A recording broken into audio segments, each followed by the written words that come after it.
우리가 지난주에 이어서 오늘도 이 예정론 교리에서 유기에 대한 부분을 좀 더 나누어 보려고 합니다.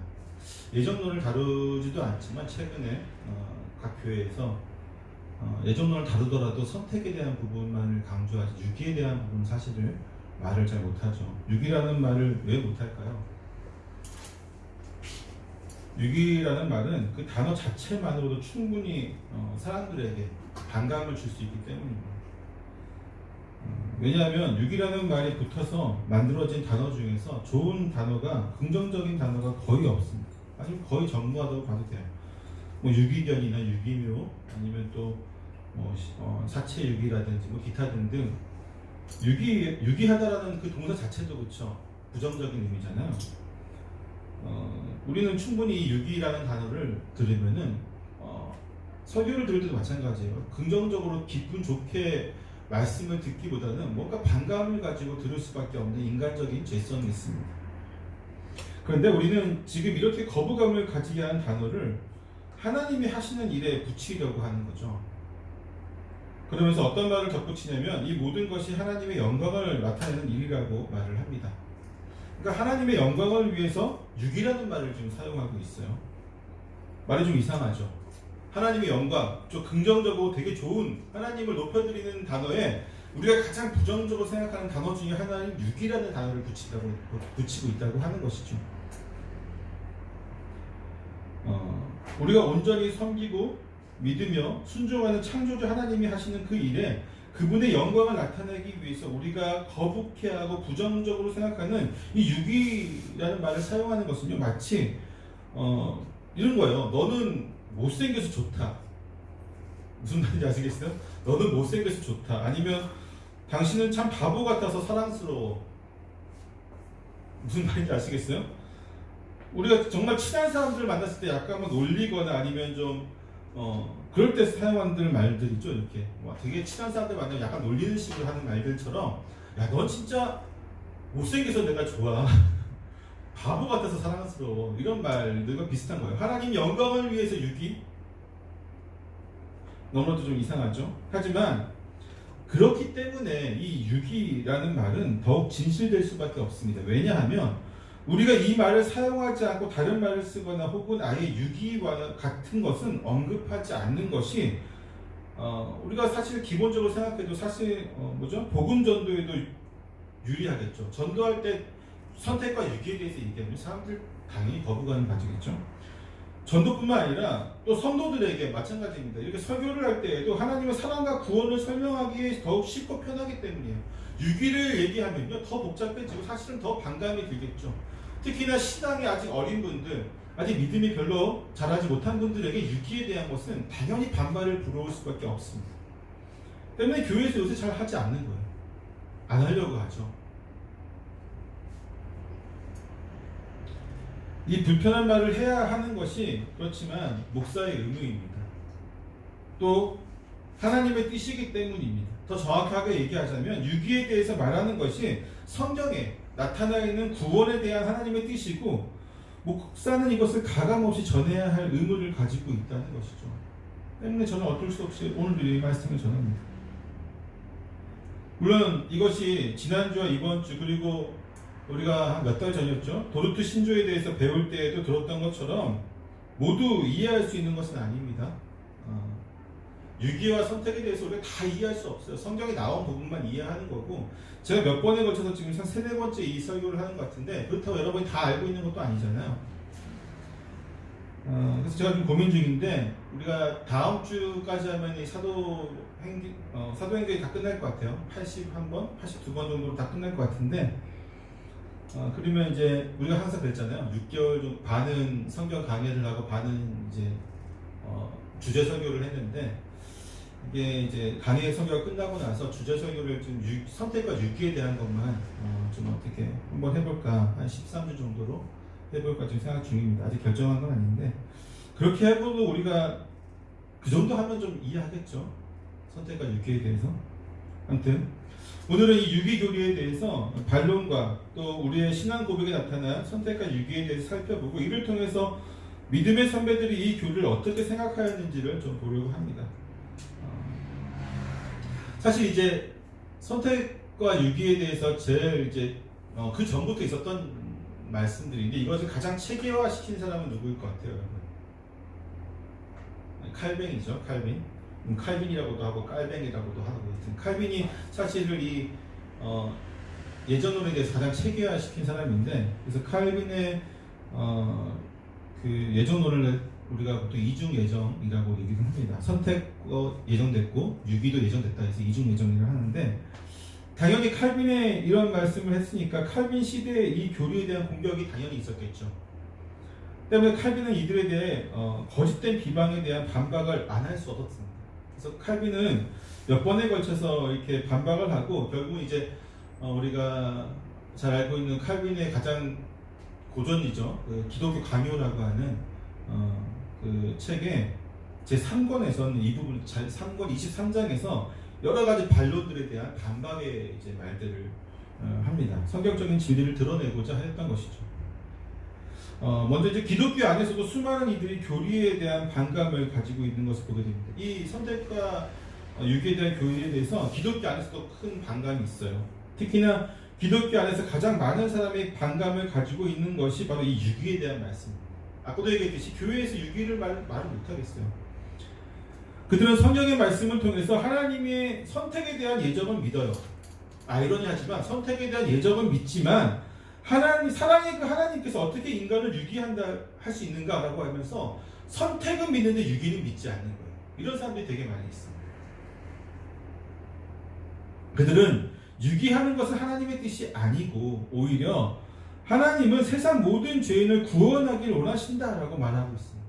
때문에 그들은 하나님의 자신의 작정을 위한 소수의 사람들을 선택하는 것은 맞지만, 즉 다윗을 부르시고 누구를 부르시고 사무엘을 부르시고 이렇게 바울을 부르시고 소수의 사람들을 선택한 건 맞지만 그 선택하지 않은 나머지 대부분의 사람들에게는 그들이 이 선택한 사람들 또는 하나님이 계시의 말씀을 주신 성경 말씀을 주신 율법의 말씀을 통해서 스스로 공로를 쌓아서 충분히 구원받을 수 있도록 하셨다라고 하는 예정과 하나님의 그 유기가 아닌 모든 만민을 구원하시는 이것을 조묘하게 섞어놓은 사람들이 되게 많이 등장을 합니다.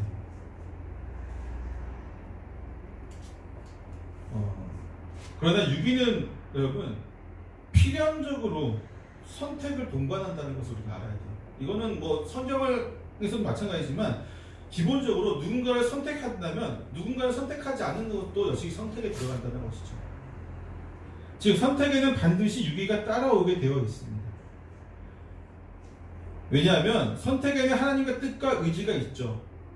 내가 누구를 선택하겠다는 하나님의 뜻과 의지가 있으면 내가 누구를 선택하지 않는 것도 하나님의 뜻과 의지가 분명히 있는 거예요. 그렇죠? 내가 누군가를 선택하겠다고 하는 하나님의 뜻이 있으면 나머지는 내가 몰라, 거기에 대해서 내가 책임지지 않을게 라고 하시는 분이 아니시잖아요, 우리 하나님이. 다시 한번 얘기하자면 누군가를 선택했어요. 내가 너를 지명하여 불러서 나의 백성 삼아서 내 일을 맡기겠다라고 불렀습니다. 선택을 했다면 선택하지 않는 것은 나머지는 그 사람들이 알아서 해 라고 하시는 분이 아니시라는 거야. 그 선택하지 않은 이들에 대해서도 하나님이 분명한 의지와 뜻이 있어요. 지난주에 말씀을 통해서도 충분히 이해했잖아요. 그렇죠? 하나님께서 미워하신 부분이 있고 유기하신 부분이 있고 하나님 그들을 죄에 놔두신 부분이 있고, 계속해서 성경은 뭐라고 얘기하냐면 하나님이 그냥 놔둔 적은 한 번도 없다라고 하는 것이죠. 하나님과 뜻과 의지가 그 안에 분명히 있어요. 결국 선택만 믿고 유기는 믿지 않는다는 것은 사실상 하나님의 선택에 대해서 온전한 신뢰를 하지 못한다는 뜻과도 똑같습니다. 하나님의 선택이 완전하지 않다. 아까도 얘기했지만 유기한 부분에 대해서는 책임지지 않는, 선택이 완전한 것이 아니다 라고 하는 온전한 신뢰를 하나님께 보내지 못하는 것이죠. 그래서 나는 하나님의 선택은 믿습니다. 그러나 유기는 믿지 않습니다 라고 하는 말은 사실은 말이 안 되는 거예요. 이 예정 교리를 반대하는 사람들은요, 이 교리가 하나님을 폭군으로 만든다고 주장을 합니다. 만약 사람들이 자신의 공로와는 별도로 하나님의 그 결정만으로 영원한 죽음이 예정되어 있다면 그것은 성경이 증언하는 하나님의 그 의와 사랑에 위배되는 것이고, 따라서 하나님과 쟁론하는 것이 당연하다라고 그들은 생각을 합니다. 하나님 이것은 억울한 부분이 아닙니까? 라고 내가 의견을 충분히 이야기해 줄 수 있다라고 이야기를 한다는 것이죠. 그들은 만약 하나님이 정말로 그렇게 자신의 마음대로 누군가의 구원과 누군가의 멸망을 그냥 결정한다고 한다면요, 그것은 우리가 알고 있는 수많은 과거의 폭군들과 다를 것이 없는 그런 분이시다라고, 그 폭군들하고 오직 자신의 마음대로 행하였다는 것을 하나님과 똑같이 비교하면서 이야기를 합니다. 여러분 어떻게 생각하시는지 모르겠지만 적어도 칼빈은 두 가지 점에서 이 영벌의 작정을 정당화하는 것을 주저하지 않습니다. 첫 번째는 그는 그 결정이 하나님께서 결정하신다는 바로 그 사실 자체만으로도 옳은 결정이다라고 이야기합니다. 하나님이 결정하셨기 때문에 무조건 옳아. 너무 맹신적입니까? 맹목적입니까? 칼빈은요, 하나님의 뜻은 의의 최고 표준이기 때문에, 이제 하나님이 우리가 창세기를 봐도 나오시잖아요. 하나님이 창조하신 다음에 뭐라고 얘기하십니까? 좋았더라. 보시기에 좋았더라. 나중에는 마지막에 뭐예요? 심히 좋았다라고 얘기를 하죠. 이 좋았다라는 말을 제가 분명히 얘기했어요. 우리가 좋아하는 건 하나님이 좋은 거랑 분명히 다르다고 얘기를 했어요. 기억나시죠? 하나님이 좋다라고 하는 표현에는 이게 거룩하다는 의미가 있어요. 이게 가장 선하다는 의미가 있고, 이게 가장 세상에 하나님의 온전하신 뜻을 다 담고 있다. 가장 선하시고 의로우시고 공의로우시고 사랑하시는 그 하나님의 모든 마음이 다 담겨 있을 때에 하나님이 좋았다라고 표현을 하는 거죠. 단지 우리는 어떻게 합니까? 눈에 보기에 좋은 것을 좋다고 하지만 하나님은 그렇지 않다는 것이. 때문에 그 하나님이 결정하신 것이기 때문에, 그러한 하나님이 결정하신 것이기 때문에 그가 원하시는 일은 그가 원하신다는 그 사실 자체만으로도 무엇이든지 다 의로운 것이다. 의로운 것이 됐다라고 칼빈은 이야기합니다. 즉 우리가 생각하는 의는 서로 상대적인 것이 될 수 있기 때문에 항상 옳은 것이라고 말할 수 없습니다. 그렇죠? 우리가 내가 의로와라고 얘기할 수 있는 부분도 있지만 아닌 것도 있잖아요. 항상 그것이 옳은 것도 아니고요. 그러나 절대적인 의가 되시는 하나님께서는 언제나 자신의 절대적인 의에 합당한 결정을 내리시기 때문에, 그분의 가장 최고의 선이시고 최고의 의를 가지신 그분이 그 뜻에 맞다, 그분이 그렇게 결정하신 자체가 이미 최고라는 거예요. 여기 거짓이 없고 부정한 것이 없고 의롭지 못한 것이 없다는 것입니다. 그분이 선택하시고 유기하시는 것은 그 자체마저 충분히 의로운 결정이 될 수 있습니다. 이것에 대해서 칼빈은요, 하나님의 의로우심의 이유는 사람의 기준으로 측량할 수 있는 것보다 훨씬 더 높습니다. 감히 측량할 수 없다는 것이죠. 따라서 사람의 빈약한 지혜로는 도저히 가늠할 수 없다는 사실을 보여주고 있는 것이다 라고 말합니다. 만약 경건한 믿음의 사람이라면요, 정말 믿음의 사람이고 경건한 사람이라면 이 정도만 말해도 충분히 하나님의 신실하심에 대해서 의심을 저버리고 하나님이 자신을 선택하신 은혜에 감사하면서 주의 뜻을 따라서 살기 위해 노력할 것입니다. 왜냐하면 경건한 믿음의 사람이라면 하나님의 결정이 무조건 선하시며 의로우실 것이라는 사실을 전혀 의심하지 않을 것이기 때문이죠. 하지만 세상 사람들은 하나님의 절대적인 의와 선을 의심하는 것입니다. 그러니까 결국 주님의 선택과 유기를 의심한다는 것은 궁극적으로는 하나님의 절대적인 선과 절대적인 의로우심에 대해서 그들이 신뢰하지 않는다고 하는 것을 반증하는 것입니다. 그분이 정말로 절대적인 사랑을 가지고 계시고 그분의 결정을 항상 의롭다는 것을 우린 더 이상 믿지 못하겠다라고 이야기하는 것입니다. 때문에 칼빈은 두 번째 이유에 대해서 언급을 합니다. 그것은 무엇이냐면 그는 인간의 죄가 유기의 직접적인 결과라고 이야기를 합니다.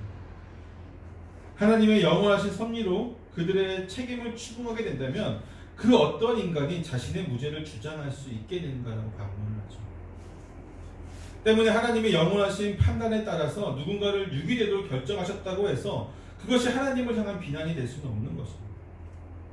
때문에 이렇게 반문하는 자들은 스스로 자신들의 정죄받을 것을 인정하지 않을 수 없는 처지에 있으면서도, 즉 자신이 이미 정죄받을 것들이 너무나 많이 있다는 거죠. 그런 상황에 있으면서도 불구하고 거기에서 벗어나기 위해서, 정죄받지 않기 위해서 하나님을 비난하는 것이 지나지 않다는 것입니다.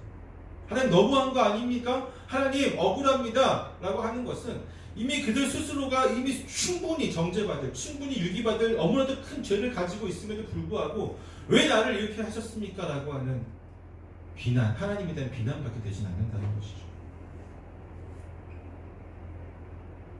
바울은 이것에 대해서 이렇게 얘기를 합니다. 이런 이들은 그 양심이 증거가 돼요. 그 생각들이 서로 혹은 고발하며 혹은 변명하며 그 마음에 새긴 율법의 행위를 나타낸다라고 말합니다.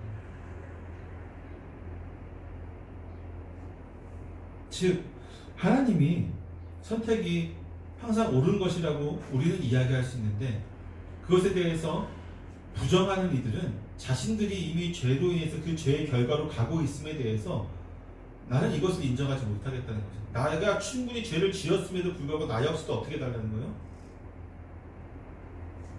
자기가 이미 저기 지옥에 갈 만한 충분한 죄가 너무나도 많이 있음에도 불구하고 그런 나도 주님 좀 살려주세요. 천국에 가게 해주세요. 라고 당당하게 이야기하는 것에 지나지 않습니다. 이미 양심이 이야기를 한다는 것이죠.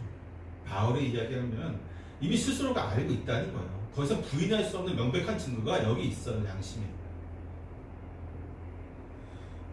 그 다음에 반대자들은요. 선택 교리가 사람들에게서 죄책과 책임감을 제거한다라고 주장을 합니다. 그들은 이렇게 주장을 하면서 직접 하나님을 비난하지 않고 죄를 용서하는 경향을 드러내고 있습니다. 즉 하나님을 향해서 직접적으로 비난하는 것은 그것도 이제 좀 부담이 되죠. 인간이 부담이 되니까 하나님에 대해서 직접적으로 비난하거나 어떻게 얘기하지 않고 죄인들을 이제 아니야 너희들 책임이 아니야 라고 하면서 죄인들을 용서하는 것을 이야기를 한다는 거죠. 예컨대 이미 모든 것이 결정되었다면 어떤 죄인이 지금 여기서 죄를 짓는 것을 탓할 수 없다는 거예요. 즉 그가 죄를 짓는 것은 이미 하나님이 결정으로 이루어지신 것 때문에 도구에 불과한 이에게 죄를 묻는다는 것은 좀 비상식적인 것이 아니냐라고 하는 것이죠. 예를 들어서 이겁니다. 가룟 유다는 예수님을 팔기 위해서 이미 예정되어진 사람이었죠. 그렇죠? 그렇지만 가룟 유다의 죄가 없는 것이 아니잖아요. 그렇죠? 이미 그가 하나님께서 예수님을 구원자로 보냈을 때 이미 그에 대한 33년 후에 이루어질 그 예수님을 팔고 넘겨줄 이에 대해서 이미 예정이 다 돼 있는 거잖아요. 하나님께서 작정을 다 하신 거고. 근데 거기에 대해서 순전히 하나님이 이렇게 했으니까 가룟 유다는 아무런 책임이 없이 그냥 로봇처럼 단순히 우리가 도구라고 얘기하는 뭐 망치라든지 툭 같은 도구, 연필 같은 도구로서 아무런 생각 없이 행하는 게 아니라고 합니다. 성경은 항상 뭐라고 얘기하냐면 그의 충분하신 자의적인 의지, 자기의 의지로 충분히 그 모든 일을 행하였다라고 얘기를 하는 거죠. 책임이 없다라고 얘기할 수 없습니다. 죄된 인간은요, 죄의 노예이기 때문에 외부적인 강제나 강요에 의해서가 아니라 필연적으로 죄를 짓게 됩니다. 하나님이 프로그램을 짜서 죄를 짓도록 프로그램을 우리에게 심어서 우리가 그 프로그램대로 죄를 짓는 것이 아니라 이미 우리는 죄의 노예잖아요. 이미 스스로 충분히 죄의 노예이기 때문에 어떤 하나님의 강요가 아니라 우리 스스로가 죄를 필연적으로 짓는다는 것입니다. 또한 하나님의 선택에 의해 필연적으로 죄를 짓는 것이기는 하지만 또한 이것은 인간이 자발적으로 짓는 죄라는 것을 우리는 분명히 알아야 합니다. 칼빈은 여기서 뭐라고 얘기하냐면요, 팔라기우스주의자, 마니교도, 제세례파, 에피큐로스파 등이 자신들과 악인들을 변호하기 위해서 하나님의 예정 때문에 감압을 받는다고 필연성에 대해서 항의한다는 사실을 적시하며 이렇게 얘기를 합니다. 그들의 멸망은 하나님의 예정에 의존하되 그 원인과 기회는 그들 자신 안에 있다. 원인이 누구에게 있다? 자신 안에 있다. 따라서 사람은 하나님의 섭리가 정한 대로 넘어지지만 결론적으로 자기의 허물 때문에 넘어지는 것이기 때문에 죄의 책임에서 자유로울 수 없다는 거예요. 너무 어려운 말씀입니까? 세 번째로, 선택교리는 하나님이 편파적이라는 사실을 말하기 때문에 반대한다라고 하는 주장하는 사람들이 있습니다. 그러나 이러한 주장은요, 성경에 어디서든지 다 부인되고 있는 주장입니다. 성경은 하나님께서 사람들을 향해서 편파적이시라는 것을 부인하지만 이는 그들이 판단하는 것과 다른 의미입니다. 성경에서 사람이라고 할 때는요, 사람 그 자체를 뜻하는 것이 아니에요. 성경에서 사람이라고 얘기할 때는 그것은 사람 속에 있는 것들에 대해서 얘기하는 거예요. 눈에 띄는 것이 아니라 어떤 호감이나 친근함, 위험을 일으키는 어떤 또는 뭐 효보감, 경멸, 치욕 같은 것들을 일으키는 것들, 그런 것들을 뜻하는 때에 사람으로 많이 묘사를 한다는 것이죠. 즉 어떤 부유함, 재물, 권력, 명예, 지위, 육체적 아름다움 같은 것들이며 또한 가난과 궁핍함, 비열함, 악함, 멸시 등을 뜻하는 것입니다. 그러므로 바울과 베드로는요 뭐라고 얘기하냐면 하나님은 사람을 외모로 보지 아니하시고라고 가르치고 있는 것입니다. 왜냐하면 하나님은 유대인이나 헬라인을 구별하지 않으시고요, 종족만으로 사람을 거부하거나 표현하지 않으신 적이 없으십니다.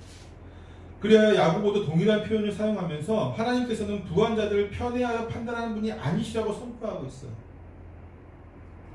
그리고 바울도 다른 구절에서 하나님에 대해서 말하면서 하나님은 판단하실 때에 자유자나 종이냐를 따지지 않는다. 그렇죠? 그러므로 하나님께서는 자기의 기뻐하신 뜻에 따라서 공로와는 전혀 상관없이 원하시는 자들을 자녀로 택하시고 또 다른 자들은 내어 쫓으시고 정죄하신다는 것이 명백한 성경의 진리이다 라고 이야기하는 것입니다.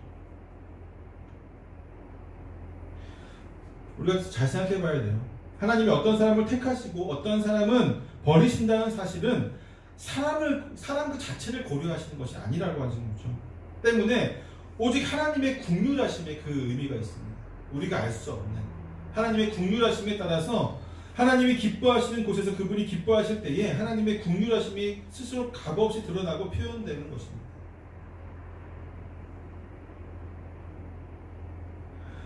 네 번째로 어떤 사람들은요 영원한 생명으로 예정되었다고 말하는 선택 교리는 고결하게 살려고 하는 인간의 그 열정과 열의를 전적으로 말살하는 것이다 라고 이야기를 합니다. 대부분의 이제 이렇게 얘기하는 사람들은 반대로 이제 펠라기우스라든지 알미니우스 그런 쪽을 추종하는 사람들이겠죠. 그들은 어떻게 얘기를 합니까? 기본적으로 인간의 노력으로, 특히나 이제 우리가 잘 알고 있는 로마 교회가 더 그렇죠. 인간의 노력으로 구원을 받을 수 있다라고 이야기를 하는데 그들이 이렇게 반박을 하는 거예요. 만약 진짜로 당신들이 선택되고 구원의 확신을 가지고 있다면 이미 열심히 살 필요가 없는 것이 아니냐라고 얘기를 하는 것이죠. 대표적으로 이렇게 말하는 데가 어딜까요? 구원파들이죠. 구원파는 구원받은 그 시점에서 이미 구원이 확정되었기 때문에 열심히 살려고 하지 않습니다. 열심히 살 필요가 없다라고 가르치는 것이죠. 즉 그들의 구원파가 그 구원의 그런 몇십 몇 분 몇 초 막 이렇게 얘기를 하죠. 자기 구원의 그런 정확한 때를 이제 인지하게 되고 그때 구원을 받았다면 그 다음부터 하는 모든 행동은요 죄인의 행동이 아닌 거예요. 다 어떤 행동이에요? 구원받은 사람이 거룩한 행동을 하는 거예요. 심지어 정말 우리가 보기에도 인간적으로 악독한 행동을 해도 유병헌이가 그렇게 나쁜 짓을 해도 구원받은 자가 하는 행동이기 때문에 그것은 거룩하다는 거예요. 말이 안 되는 주장을 하는 거죠. 때문에 선택을 받았다는 것은 이렇게 열심히 좀 거룩하게, 좀 더 내가 거룩하게 살고자, 좀 더 내가 주님을 위해 주님 앞에서 내가 잘 보이려고 하는, 우리 어린아이들도 보면요 엄마 아빠한테 조금 더 사랑받고 싶어서 되게 열심히 할 때가 있잖아요. 그런 것처럼 내가 주님 앞에 구원의 어떤 확증을 받기 위해서 노력하려고 하는데 확증했다고 이미 표를 주고 나면요 어떤 사람이 그렇게 과연 노력을 하겠느냐라고 주장하는 것이죠. 당신 같으면 이미 구원이 확증됐는데 이미 그 표를 받았는데 잃어버릴 가능성도 없어. 이것은 내가 무조건 간직하는 거예요. 그런데 이것을 간직하고 있는 사람이 과연 열심히 살 그 마음이 생길 수가 있겠느냐라고 하는 것이죠. 그러나 우리가 앞서 확인했듯이 우리를 선택하신 것은 거룩하게 하시려는 목적이 있습니다. 우리 자체를 거룩하게 하시려고 하는 목적이죠. 칼빈은 이렇게 선택의 목표가 거룩한 생활에 있다면 선택은 아무 선행도 하지 않는 구실을 우리에게 준다기보다는 도리어 우리의 마음을 거룩한 생활에 집중하겠다는 열의를 일으키고 자극할 것이라고 이야기합니다. 무슨 얘기냐면요, 다른 게 아니에요. 우리가 이미 구원의 확증을 가지고 있으면요 이것 때문에 더 이상은 이제 내가 노력할 필요 없어라고 생각하는 것이 아니라 정말로 구원의 확증을 가지고 있는 사람은 이 구원이라고 하는 이 것에 걸맞는 삶을 살기 위해서 오래 더 노력한다는 것입니다. 이것이 단순히 그냥 어떤 티켓이라면 그럴 수 있죠. 구원 열차를 탄 티켓 아니면 천국을 가는 어떤 뭐 티켓이라면 티켓을 얻었으니까 나 이제 내 마음대로 할 거야 할 수 있겠지만 티켓의 개념이 아닌 거예요. 이것은 의복을 그래서 예수님도 의복으로 예복이라고 얘기를 하잖아요. 예복을 입으면요 사람은 어떻게 될까요? 적어도 예복에 자기가 맞는 그 옷에 최소한 맞추려고 노력을 하게 되거든요. 아무리 못 배우고 아무리 좀 어떻게 예의가 없는 사람이라고 할지라도 연미복 같은 걸 입혀보면요 그 옷에 맞춰서 조금이라도 좀 예의를 차리려고 하는 것이 인간의 신성 어떤 본성 같은 거죠. 때문에 이 구원이라고 하는 것도 그래요. 하나님께 선택하셨다는 것은요 표같이 얻으면 끝나는 것이 아니라 그것을 우리가 입는 거라는 거죠. 구원을 입는다면 선택을 우리가 입었다면 우리가 거기에 부끄럽잖아요. 세상 사람들이 저 사람이 어떻게 구원받을 수 있어라고 손가락 받지 않으려고 우리는 더 노력하게 되어 있다는 것이죠.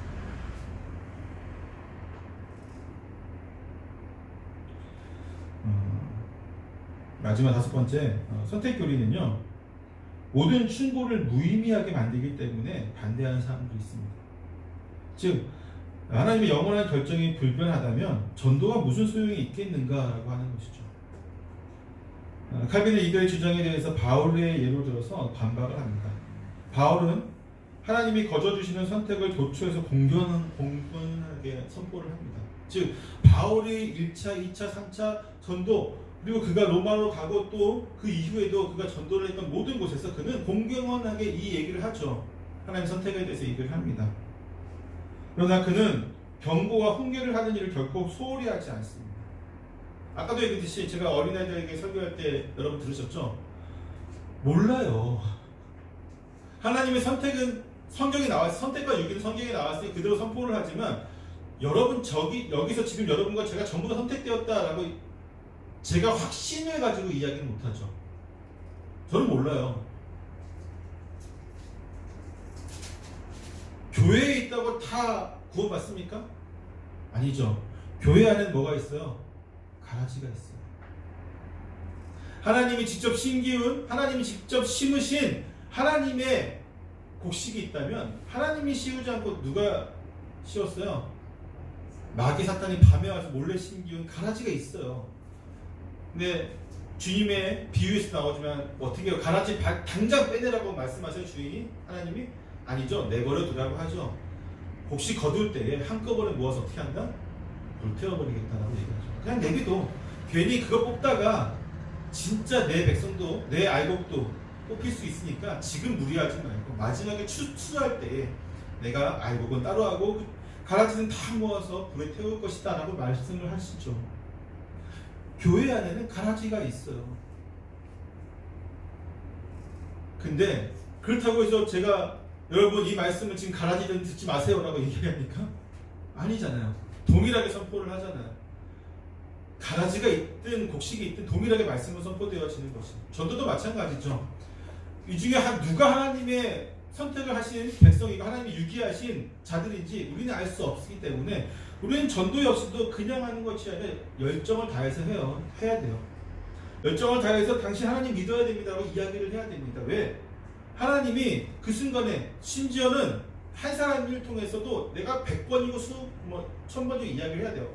내가 100번째에 하나님이 그를 하나님 백성을 만드시려고 작정했는지 1000번째에 작정했는지 우리는 모르잖아요. 그렇죠? 아니면 한 번에 할 수도 있겠지만 한 번 딱 해보고 저 사람 하나님이 유기하셨나 보다 하고 그냥 가는 것이 아니라 만날 때마다 전도할 수 있어야 돼요. 하나님이 언제 그를 바꾸실지는 하나님만 아시는 거잖아요. 하나님이 제정하시는데 100번째 할지 200번째 할지는 하나님만이 이미 결정하시고 우리는 모르는 것이기 때문에 우리는 그냥 100번이든 200번이든 300번이든 얘기를 하는 거예요. 하나님 만나는 사람에게 내가 친한 사람에게 예수님 믿어야 된다고 얘기를 하는 거죠.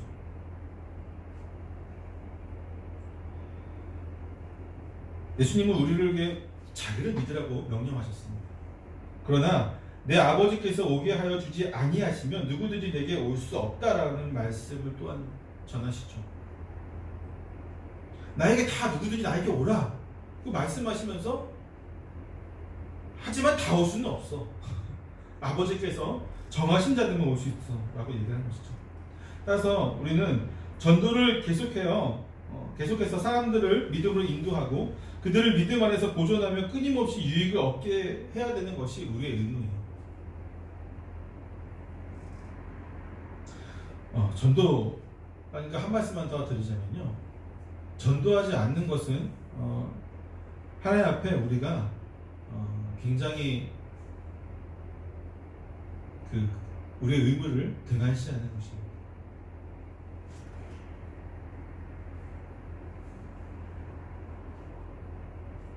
많은 사람들이 그렇게 얘기를 해요. 개혁교회가 참 전도를 하지 않는다 라고 얘기를 하는데, 그것은 개혁교회에 대한 잘못된 생각이죠. 그리고 개혁주의를 잘못 알고 있는 분들이 이 전도에 대해서 굉장히 부정적인 생각을, 개혁교회는 전도를 하면 안 되는 것처럼 얘기를 하지만 사실은 그렇지 않다는 것이죠. 유럽교회와 우리는 좀 다르기 때문입니다. 다음에 얘기하도록 하고요. 결국 이제 결론적인 말씀을 드리면요, 여기에 대해서 100% 여러분이 인간이 만족할 만한 해답을 줄 수 있을까요? 없을까요? 없어요. 우리가 이해할 수 없습니다. 그냥 이렇게 칼빈도 반박을 하고 있지만 반박하는 이유는 하나예요. 이것이 논리적으로 맞다, 완벽한 논리적인 어떤 구성을 가지고 있다라고 해서 반박하는 것이 아니라, 야, 성경이 이렇게 써 있어. 하나님이 이렇게 말씀하셨어. 근데 어떻게 할 수 있겠니? 하나님 말씀하신 걸 우리 믿어야 되지 않겠니라고 하는 것이죠. 예전 교리에 대해서요, 성경을 연구하면은 정말 진실되게 연구하면요, 이 교리가 아니라고 부정할 수 없어요. 근데 대부분의 사람들이 부정하는 것은 뭡니까? 진실되게 이것을 연구하고, 아, 그렇구나, 이것이 하나님 뜻이구나 라고 받아들이는 것이 아니라 그냥 마음에서 거부하는 거예요. 진짜 10이면 10, 100이면 99, 대부분의 사람들은 감정적인 대응을 합니다. 아, 왜? 6이라고 자체가 싫은 거예요. 그러니까 다 부정적으로 보는 거죠. 그러나 이 말씀은 성경의 진리이기 때문에 우리가, 저도 그래요. 저도 6일을 설명하고 선택을 설명하면서도 저 스스로도 완전히 이해가 되지 않는 부분이 되게 많아요. 의대로 알게 되는 부분도 있겠지만, 우리 믿음의 선배들은 어땠을까요?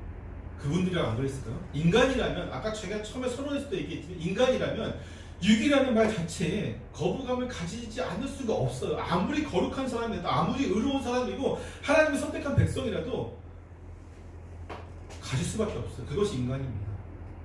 때문에 우리 믿음의 선배들은요, 이 부분에 대해서 분명히 이렇게 얘기해요. 믿으라고 하는 것이죠. 더 정확히는 신앙 고백으로서 얘기를 합니다. 즉, 논리적으로 이것이 맞으니까 봐, 정확히 선택과 유기가 맞지? 라고 얘기하는 것이 아니라 성경에서 선택을 얘기하고 유기를 얘기해. 근데 거기에 완전히 논리적인 어떤 이유, 하나님 왜 이들을 유기하셨는지, 이들을 왜 선택하셨는지 이유는 우리가 알 수 없기 때문에 우리는 이 성경의 말씀을 통해서 그냥 믿는다고 고백을 하자라고 하는 것이죠. 그것이 신앙 고백입니다. 그래서 개혁주의는요, 다른 것이 아니라 이 신앙 고백을 믿는 거예요. 하나님 앞에 특히나 이제 삼위일체라든지 선택과 유기라든지 이 말고도 많은 것들이 있잖아요. 우리가 완전히 논리적으로 알 수 없는 부분들에 대해서 신앙의 고백의 형태로 우리는 그것을 믿습니다. 왜? 하나님은 절대적으로 선하신 것을 알기 때문입니다. 웨스트민스터 신앙고백에서 3장에 보면요, 하나님의 영원한 작정에 대해서 나오는데 거기에 3번과 7번을 제가 볼게요. 거기 보면은 3번에서 이렇게 나와요. 하나님께서 자기의 영광을 위하여 사람들과 천사들 가운데서 얼마는 영원한 생명을 얻도록 예정하셨고, 또 달리 얼마는 영원한 사망에 이르도록 예정하셨다. 신앙 고백서죠. 그렇게 예정하셨다는 것을 믿는 겁니다. 또 7장에 보면요, 택함을 받지 못한 사람들에 대하여는 하나님께서 그들을 내버려 두어 그들의 죄 때문에 치욕의 형벌과 하나님의 진노를 당하도록 작정하셨다. 그 결과는 그의 영광스러운 공의에 대한 칭송이다. 그가 이렇게 하심은 은혜를 베풀 수도 있고 아니 베풀 수도 있는 그의 측량할 수 없는 임의적 계획대로 하신 것인데, 우리가 측량할 수 없는 임의적인 계획대로 하신 것인데, 이는 피조물, 여기에서는 인간들에 대한 그의 주권적 능력의 영광을 나타내기 위한 것이다. 하나님의 영광, 주권적인 영광을 나타내기 위해서 우리는 감히 측량할 수 없는 그러니까 우리에게는 미지수인 거예요. 그러나 하나님께서는 이미 다 있는 것이죠. 근데 우리가 그걸 측량할 수 있어요? 없어요? 없는 거예요. 또 우리가 웨스트민스터 대요리 문답을 보면요, 대요리 문답에 하나만 볼게요.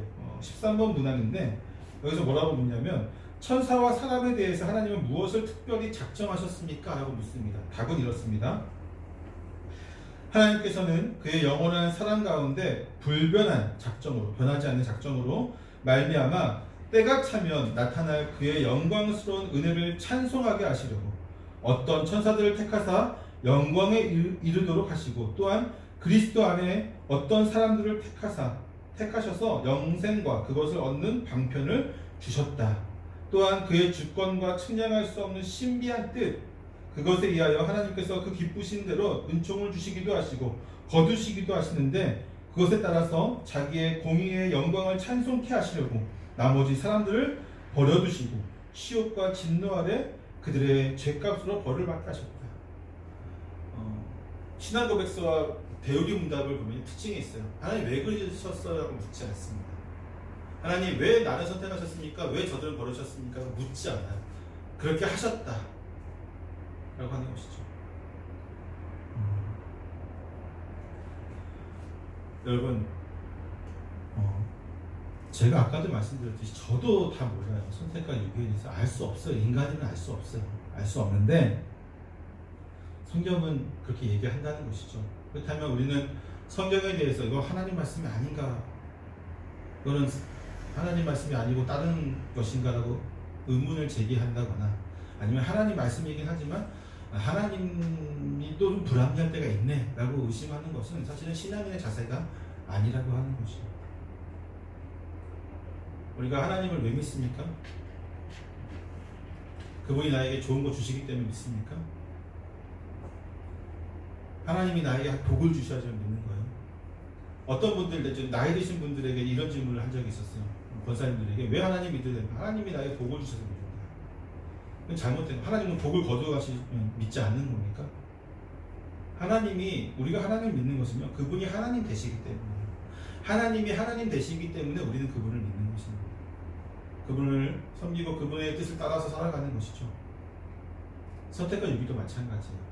하나님이 결정하신 것이기 때문에 우리는 그것을 믿고 따르는 것이 의인의 삶입니다. 의인의 삶. 저와 여러분도 마찬가지로 더 이상 고민하지 않았으면 좋겠어요. 왜 나를 선택하고 왜 저들을 유기게 하셨나? 그렇다면 유기했으니까 전도할 필요도 없겠네, 열심히 살 필요 없, 이런 고민하지 않았으면 좋겠어요. 그건 정말 믿음이 없는 자들이 합니다. 마지막으로 이 말씀만 하고 마칩니다. 믿는 자들은 순종으로 그 결과를 나타내는 자들이죠. 순종으로 하나님의 뜻을 나타내는 자들이고 그 열매들을 만들어가는 자들입니다. 저와 여러분이 선택된 백성이라면 분명하게 그 열매를 만들어갈 거예요. 여기에 집중하는 거예요. 기도하겠습니다.